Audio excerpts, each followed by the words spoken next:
함께 하나님의 말씀 보겠습니다. 열왕기하 18장 1절에서 16절까지 말씀입니다.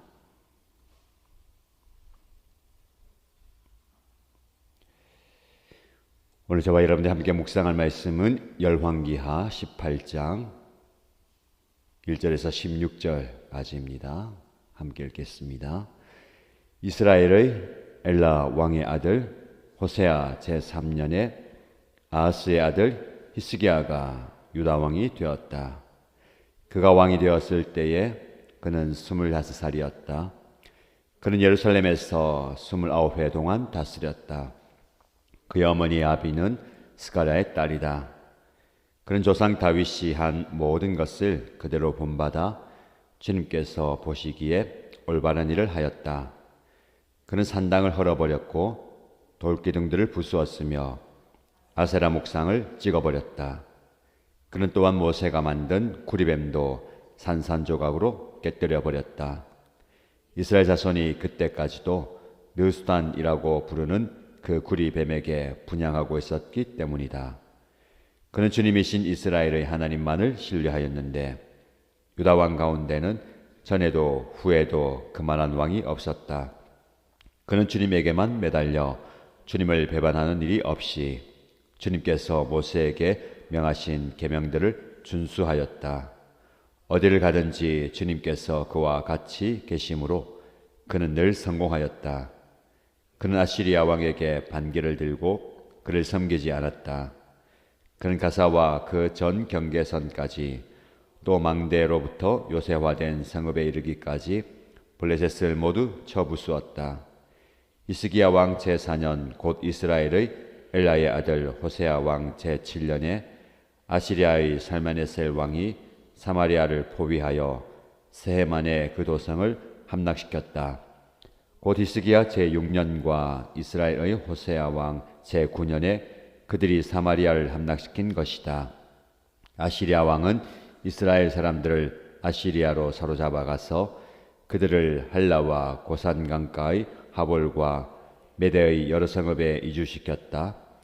이렇게 된 것은 그들이 자기들의 하나님이신 주님의 말씀을 듣지 않고 그의 언약을 깨뜨렸으며 주님의 종 모세가 명령한 모든 것을 순종하지도 않고 실천하지도 않았기 때문이다.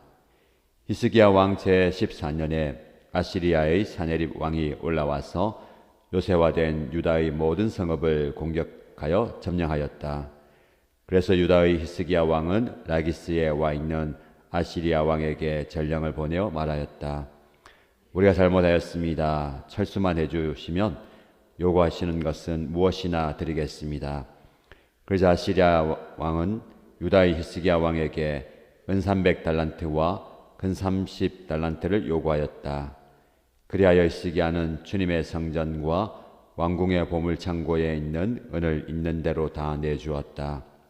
그때 유다의 히스기야 왕은 주님의 성전 문과 기둥에 자신이 직접 입힌 금을 모두 벗겨서 아시리아 왕에게 주었다.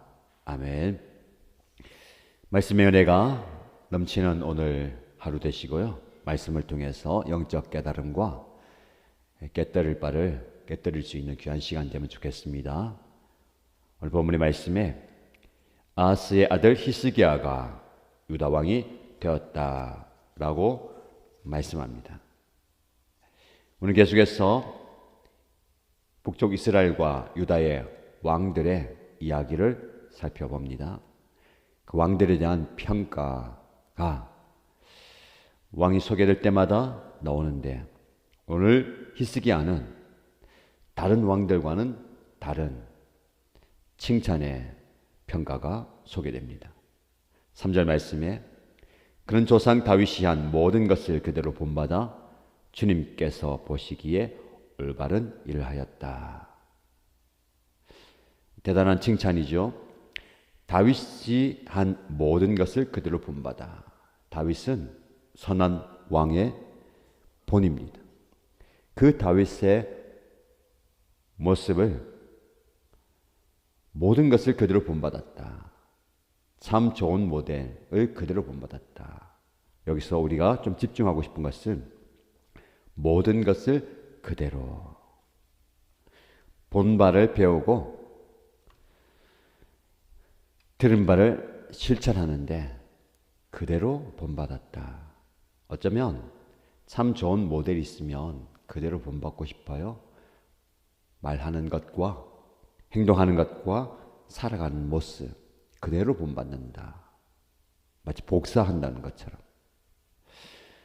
좋은 것은 그대로 본받아야 됩니다. 좋은 모델, 계속해서 열왕기하에 주는 중요한 교훈이 좋은 본과 좋은 본보기, 그래서 본받는 거. 여러분들 삶이 그냥 사는 게 아니고요. 누군가의 본이 됩니다. 악한 삶은 악한 본보기가 되고 선한 삶은 선한 본보기가 되는 겁니다. 어쩌면 의도하지 않게도 그대로 본받는다라는 것 볼 수 있어요. 주님께서 보시기에 올바른 일을 하였다. 주님께 칭찬받죠. 다른 선한 왕들과는 다르게 단서가 없어요. 다른 왕들도 주님 보시기에 올바른 일을 하였다. 다만 산당들은 제가 하지 못했다라는 단서가 붙는데 이 히스기야는 다릅니다. 그는 산당을 헐어버립니다. 돌기둥들을 부수어버리고 아세라 목상을 찍어버립니다. 모세가 만든 구리뱀도 산산조각으로 깨뜨려 버립니다. 왜 이전 왕들은 산당들과 우상들을 깨뜨리지 못했을까요? 추론해 보건대 여러 가지 이유가 있었을 겁니다. 왕은 권력이 있어도 민심이 중요합니다. 백성들의 눈치를 보는 거예요. 권력자가 제 아무리 힘이 있어도 군중의 그 눈초리가 무서운 겁니다. 오랜 기간 동안 가지고 있었던 그런 종교 관습들을 감히 깨뜨리지 못하는 겁니다. 시도하지 않았을까요? 시도해 보았을 겁니다. 시도하다 보니까 여론에 부딪히고 반론에 부딪히고 이러다가는 내 자리가 위태롭겠다 라는 생각이 들어서 포기해 버렸겠죠. 신앙의 삶 속에서 우리도 결단을 가지고 결심하고 단호하게 헌신하거나 희생하거나 다짐을 하지만 현실의 삶 속에서 부딪힐 때가 있습니다. 그때 우리가 한 발 물러서는 모습, 하나님을 향한 결단을 가졌을 때에 과감함이 필요하고 이 호세아처럼 온전한 개혁이 필요합니다. 10월 말씀의 주제, 우리 삶의 주제가 날마다 개혁합시다 라는 주제로 이제 10월을 살아갈 건데 개혁, 종교 개혁, 신앙의 개혁이 필요합니다. 10월 31일은 종교개혁 기념의 날인데요. 왜 종교개혁이 일어났습니까? 말씀에서 벗어나고 중심에서 벗어난 신앙의 종교의 삶의 모습을 말씀으로 되돌리자라는 겁니다. 히스기야가 이런 과감한 종교개혁을 일으킵니다.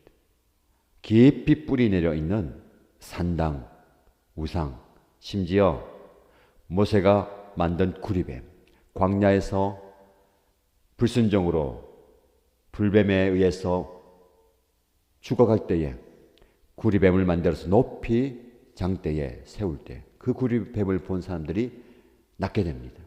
이 구리뱀은 장차 오실 십자가에 달린 예수 그리스도를 상징하는 거죠.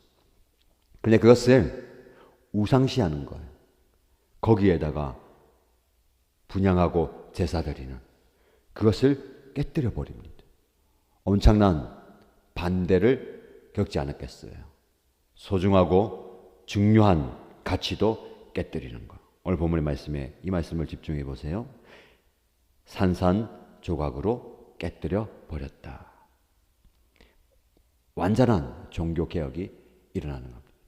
저와 여러분 삶 속에서 말씀을 통해서 깨달음이 일어난다면 무언가를 산산조각으로 깨뜨려야 됩니다. 나의 자아일 수도 있고 나의 이기적인 욕망일 수도 있고 잘못된 가치관, 우상을 산산적으로 깨뜨려야 됩니다. 이런 말씀을 듣고 깨달음의 경지에만 머물지 마시고 깨뜨리는 데까지 나가야 됩니다. 그래서 말씀을 듣잖아요. 말씀을 묵상하잖아요. 현장이든 온라인으로 말씀을 묵상하시면 그 말씀 붙들고 하루 종일 깨뜨리는 작업을 하시기 바랍니다. 말씀이 정의되어서 망치가 되어서 단단하게 굳어져 있던 어느 누구도 건들지 못했던 이걸 깨뜨려야 됩니다. 히스기야가 그런 깨뜨림의 모범이 되는 겁니다. 5절 말씀에 그는 주님이신 이스라엘의 하나님만을 신뢰하였다. 여기서 중요한 것은 하나님만을 신뢰하였다. 이 땅에 신뢰할 만한 것들이 얼마나 많이 있습니까? 권력과 힘과 재물, 재산, 동료, 하나님만을 신뢰한다는 것, 철저한 신뢰의 모습입니다. 하나님만 의지하는, 하나님만 의지하는 그런 왕이었다. 6절 말씀에 그는 주님에게만 매달려 주님을 배반하는 일이 없이 주님께서 모세에게 명하신 계명들을 준수하였다. 주님에게만 매달렸다. 유일한 구원자, 유일한 소망, 유일한 피난처. 어떻게 보면 답답할 수 있고 다른 차선이 대안이 필요 없다라는 것이 우리를 불안하게 만듭니다. 우리는 차선과 차선의 차선들을 준비해 놓을 때에 마음이 좀 편안하잖아요. 이게 안 되면 다른 것 대안을 마련해 놓고 그 대안이 많을 때에 좀 마음이 편안합니다. 근데 신앙적으로 볼 때에 하나님 외에 다른 대안을 만드는 것이 우상숭배이고 교만이고 불순종입니다. 이스라엘 백성들이 말씀드렸죠. 하나님도 섬겼더라. 이것이 얼마나 악한 모습입니다. 하나님만 섬겼다. 그래서 그는 이런 평가를 받습니다. 유다 왕 가운데는 전에도 후에도 그만한 왕이 없었다. 전무후무한 왕이 되는 겁니다. 전에도 후에도. 제가 오늘 이 말씀을 묵상하면서 가장 강력하게 받는 말씀이 이거예요. 전에도 후에도. 여러분 스스로 여러분의 신앙을 한정 짓지 마세요. 난 저렇게는 못한다. 저 정도는 안 되지. 그렇게 하지 마시고요. 저와 여러분들이 하나님 앞에 전에도 후에도 그만한 사람이 없었다. 그만한 신앙이 없었다. 그만한 모습이 없었다라는 칭찬과 인정을 받는 모습 되길 바랍니다. 전무후무한 히스기야만 그런 존재가 아니라 다윗만 그런 존재가 아니라 오늘날 저와 여러분들이 이 시대의 히스기야가 되어야 되지 않겠습니까? 그래서 하나님께서 하나님을 온전히 철저하게 의지하는 믿음의 모습에 형통으로 보답하십니다. 그가 어디를 가든지 하나님께서 그와 같이 계심으로 그는 늘 성공하였다. 하나님이 함께 하시는 형통의 복을 주셨습니다. 이어지는 말씀은 이스라엘이 아시리아에서 멸망하는 모습을 다시 한번 상기시키면서 왜 그들이 아시리아에서 멸망하게 되었느냐. 12절 말씀에 이렇게 된 것은 그들이 자기들의 하나님이신 주님의 말씀을 듣지 않고 그의 언약을 깨뜨렸으며 주님의 종 모세가 명한 모든 것을 순종하지도 않고 실천하지도 않았기 때문이다. 말씀에서 떠나 있는 모습 때문에 이렇게 되었다는 겁니다. 재미있는 표현은 말씀을 듣지 않고 순종하지도 실천하지도 않았다라는 말씀 가운데 그의 언약을 깨뜨렸다라고 말씀합니다. 여러분, 우리가 깨뜨려야 할 대상을 바로 알아야 됩니다. 하나님과의 약속을, 하나님과의 언약을 깨뜨리는 것이 아니라 그 언약을 위협하는 다른 것들을 깨뜨려야 됩니다. 우상을 깨뜨리고 내 욕망을 깨뜨리고 하나님과의 말씀 붙들고 살아가야 하는 그 관계를 위협하는 것들을 깨뜨리시기 바랍니다. 말씀 안에 있는 언약을 깨뜨려서는 안 되는 거죠. 깨뜨림의 대상이 바로 서야 됩니다. 이어지는 말씀을 통해서 히스기야가 이렇게 하나님 보시기에 합당한 삶을 살았다 하더라도 외적인 어려움이 찾아오는 것을 보게 됩니다. 아시아가 이제 사마리아를 멸망시킨 뒤에 이제 유다까지 내려와요. 엄청난 군사력을 앞세워서 유다를 위협할 때에 정세를 볼 때에 맞서 싸울 수가 없습니다. 그래서 히스기야는 우리가 잘못하였습니다. 철수만 해주시면 요구하는 것을 무엇이나 드리겠습니다. 금과 은을 달라고 하니까 다 내어주잖아요. 어쩌면 위기의 상황 가운데 부족한 인간의 모습이 있습니다. 성전에 있는 은을 다 내주고 건드려서는 안 되는 그런 하나님의 전을 건드리잖아요. 내가 가진 게 부족하니까. 그러나 이어지는 말씀, 이번 주말에 저와 함께 묵상하진 않지만 여러분들이 개인적으로 좀 묵상하시면서 그 위기의 순간에 히스기야가 하나님 앞에 어떻게 반응하고 기도하면서 그 외적인 위기를 극복해 나가는가를 좀 살펴보시기 바랍니다. 그럼 하나님께서 왜 이런 외적 고난을 주실까요? 그 고난을 통해서 하나님을 온전히 신뢰하는 그 믿음을 허락하시고 세상을 이길 강력한 힘을 주신다라는 것을 볼 수가 있습니다. 오늘 저와 여러분들이 이 말씀을 통해서 한 번 더 우리 삶을 점검해 보시기 바랍니다. 무엇을 깨뜨려야 할까? 날마다 우리는 깨뜨리는 삶. 신학적 표현은요, 나의 자아를 날마다 십자가를 지고 가는 거예요. 예수님이 죄 없이 그 골고다 언덕에서 망치 소리를 들려주시면서 손과 발에 못이 박혔잖아요.